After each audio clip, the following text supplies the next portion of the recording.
तो finally India और पाकिस्तान का मैच हो चुका है। इतना सारा बाइकआउट होने के बाद भी, इतनी सारी चीजें होने के बाद भी, सोशल मीडिया पर इतना ट्रोल होने के बाद भी ये मैच हो जाता है। और जो क्रिकेट लवर है, मैं उनसे पूछना चाहता हूं, तुम्हारे लिए देश जरूरी है या फिर मैच जरूरी है? लोग इतना ज्यादा मैच को सपोर्ट करते हैं, उन्हें भगवान बना के रख रखा है, क्यों? मुझे ये बताओ, क्यों बना के रख रखा है? क्योंकि तुम्हारे लिए देश में कुछ भी होता रहे, उससे तुम्हें घंटा फर्क नहीं पड़ता है ना? यही तो साबित करना चाहते हो और तुमने साबित कर दिया है भाई। क्योंकि ये छोटी चीज नहीं है जो तुमने करके दिखाई है। अगर कल को भारत में तुम्हारे साथ अन्याय होता है किसी भी चीज को लेकर, और अगर आप सरकार के पास जाते हो और तुम्हें इंसाफ नहीं मिलता है, तो इसके जिम्मेदार तुम खुद होगे। क्योंकि यही तुम चाहते हो कि भारत सरकार हमारी बुरी तरीके से बैंड बजाए, और ये तुम खुद कर रहे हो अपने साथ। क्योंकि अभी तुम्हें कोई फर्क नहीं पड़ता, मुझे पता है। क्योंकि मेरी एक्सपेक्टेशन ये थी कि वहां पर कम से कम आधे से ज्यादा सीट खाली रहने वाली है स्टेडियम में। लेकिन जब मैंने वीडियोस देखी तो मैंने पाया कि स्टेडियम पूरा का पूरा भरा पड़ा है, और लोग इतने ज्यादा खुश लग रहे हैं क्योंकि उन्हें भाई मजा लेना है, क्रिकेट का मजा लेना है, और वो ले भी रहे हैं। उन्हें कोई फर्क नहीं पड़ता कि भारत में क्या चल रहा है, क्या हो रहा है, और इसके पीछे जिम्मेदार कौन है। मैं एक बात कहना चाहूंगा कि इसके जिम्मेदार तुम खुद हो। क्योंकि तुम्हें घंटा फर्क नहीं पड़ा पहलगाम अटैक से, ना ही वहां पर 26 लोग जो मरे वहां पर उनसे कोई फर्क नहीं पड़ा। 8 सिपाही जो मरे, जो 8 फौजी मरे, उनसे तुम्हें घंटा फर्क नहीं पड़ा। क्यों? क्योंकि तुम्हारे घर से थोड़ी गया है कोई। तुम्हारे घर से मरता तो तुम्हें पता चलता ना। अगर एक बार तुम्हारे घर से तुम्हारा माँ, बहन, भाई कोई भी जाता ना, जब तुम्हारा बाप जाता, तो तुम्हें पता चलता कि दर्द क्या होता है। मैं सही बता रहा हूं, ये चीज लिख के दे सकता हूं, तुम्हें पता लगता। तुम्हारी, मैं बस बोलना नहीं चाहता, आप खुद समझ जाओ। तुम्हें पता चल जाता कि मैच जो हो रहा है उसके पीछे जो पीछे दर्द छुपा है वो पता चलता तुम्हें। और तुम्हें दिखता कि अंदर से जो दर्द की आवाज निकलती है उसे आप महसूस करते अगर आपके घर से कोई जाता। क्योंकि जब तुम्हारे घर से कोई चला गया और तुम्हें ये खबर सुनने को मिलती कि जहां तो सरकार इतना सारा ड्रामा कर रही थी, मिशन सिंदूर, ये वो फलाना ढिमकाना, कि पाकिस्तान को मार दिया, इतनी चौके उड़ा दी, हम इसके साथ कभी मैच नहीं खेलेंगे, एक बार ये वाली वीडियो देखी। जिस पाकिस्तान के साथ नहीं खेलेंगे जब तक वो आतंकवाद को बंद नहीं करते, सीमा पार से हमले बंद नहीं करते, और घुसपैठ की घटनाओं को अंजाम देना बंद नहीं करते। लेकिन उसके बाद बयान आता है कि हमने मैच को थोड़ी मना किया था। सुनिए एक बार।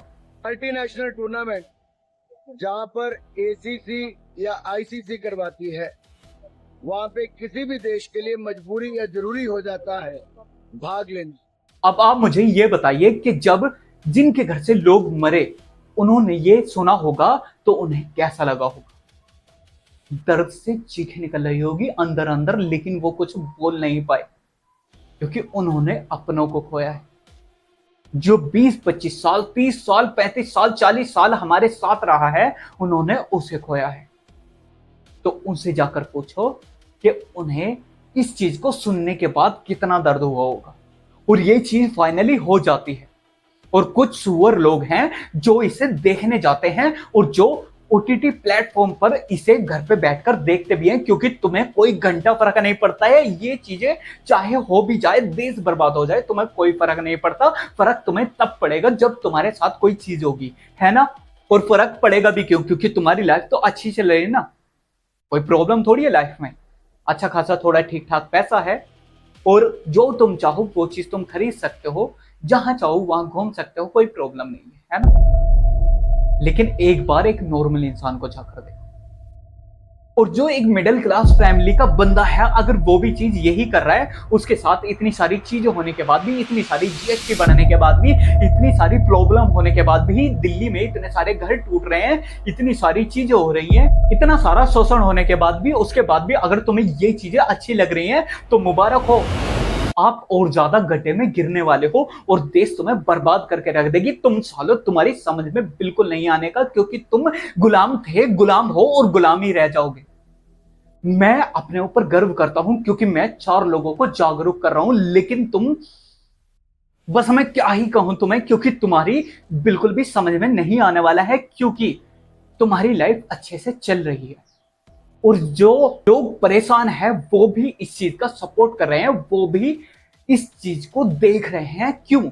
अगर कल को तुम्हारे साथ कोई प्रॉब्लम हो जाती है, तुम्हारे घर टूटते हैं या तुम्हारे साथ शोषण होता है किसी भी चीज को लेकर, तो भिखारियों की तरह सरकार के आगे गिड़गिड़ाना मत, क्योंकि तुम्हें इंसाफ नहीं मिलेगा। ये चीज ध्यान रखना मेरी, क्योंकि इसके जिम्मेदार तुम खुद हो। क्योंकि जो तुम कर रहे हो ना, वो तुम्हारी ही बदौलत है, और जो तुम्हारे साथ होने वाला है वो भी तुम्हारी ही बदौलत होगा, क्योंकि कर्मा हमेशा लौट कर आता है। चीज को ध्यान रखना।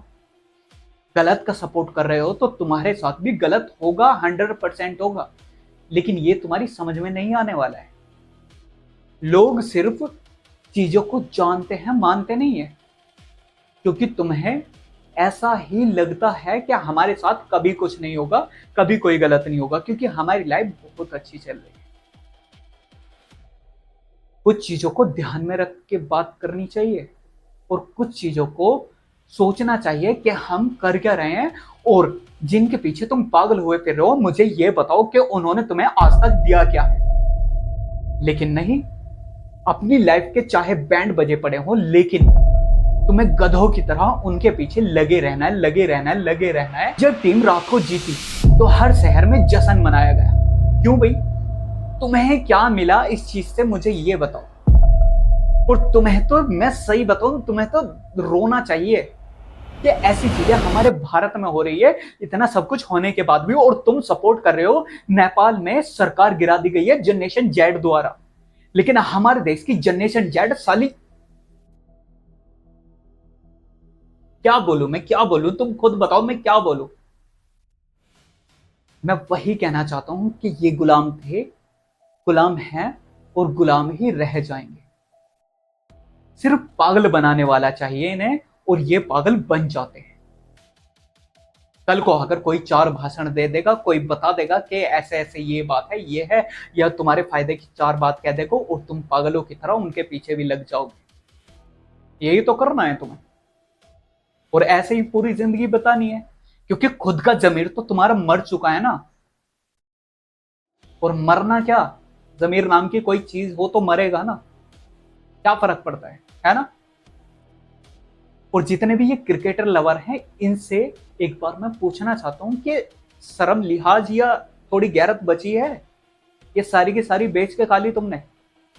कभी तो फर्क पड़ता होगा, कभी तो अपने माँ बाप याद आते होंगे, कभी तो वो फौजी याद आते होंगे, कभी तो वो लोग याद आते होंगे जो सरहद पर मर जाते हैं। किसके लिए मरते हैं, मुझे ये बताओ। आज के टाइम पर आप बाहर जाकर देखो, फौजी भी रोड पर उतरा हुआ है। किसके कारण? किसके कारण?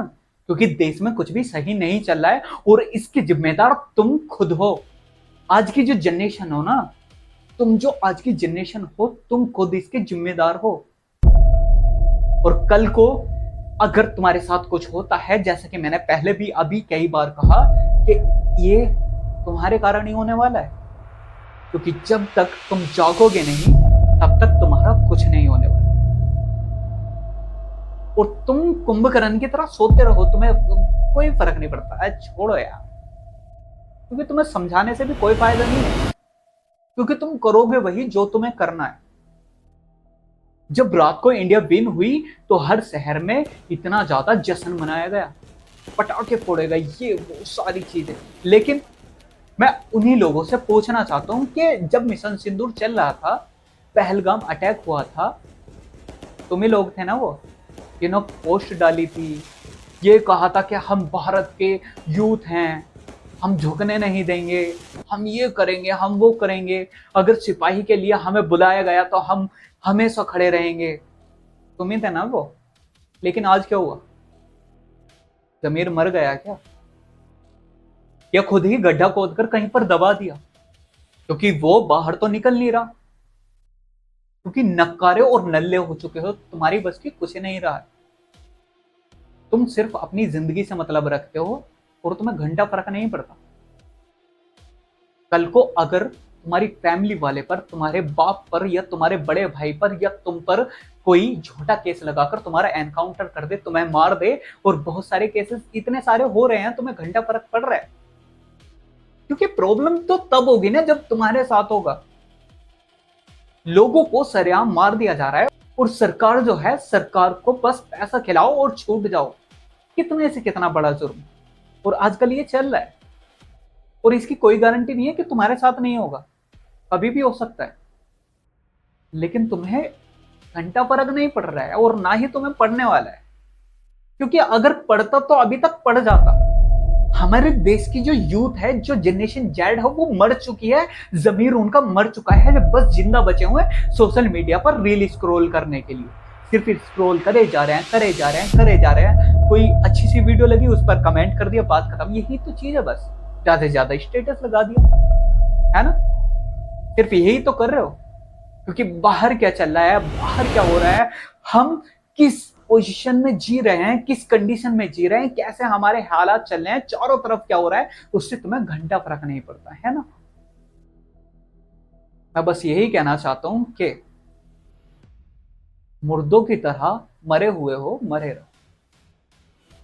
और ये कहूंगा कि अच्छा सा कोई गड्ढा या कुआं और खोद लो, क्योंकि समय आने पर तुम्हारे बहुत काम आने वाला है। ठीक है, वो तुम्हारे बहुत काम आने वाला है, क्योंकि बचने के लिए तुम्हें वही चीज मिलेगी। जब तुम्हारे परिवार से लोगों को छीना जाएगा ना, जब खुलेआम तुम्हें गोली की गोली मार दी जाएगी, तब तुम्हें एहसास होगा कि काश हम उस टाइम पर आवाज उठा लेते तो हमारा परिवार आज जिंदा होता, या हमारे साथ इतनी प्रॉब्लम नहीं होती। चीजें इतनी ज्यादा बढ़ती हुई जा रही हैं, इतनी प्रॉब्लम क्रिएट होती जा रही है, लेकिन तुम्हें कोई फर्क नहीं पड़ता तो नहीं पड़ता। इसमें मैं भी कुछ नहीं कर सकता, क्योंकि मेरा काम है लोगों को जागरूक करना। और अगर तुम्हारे लिए ये भी बहुत ज्यादा मुश्किल हो रहा है, अगर तुम्हें अपना ही मनोरंजन चाहिए तो मरो, घंटा फर्क नहीं पड़ता। और मुझे भी कोई फर्क नहीं पड़ेगा कि तुम क्या कर रहे हो, करो। लेकिन आने वाले टाइम में जो होगा उसकी जिम्मेदार तुम खुद होगे। मेरी चीज ध्यान रखना, और अच्छे से ध्यान रखना, भूल मत जाना।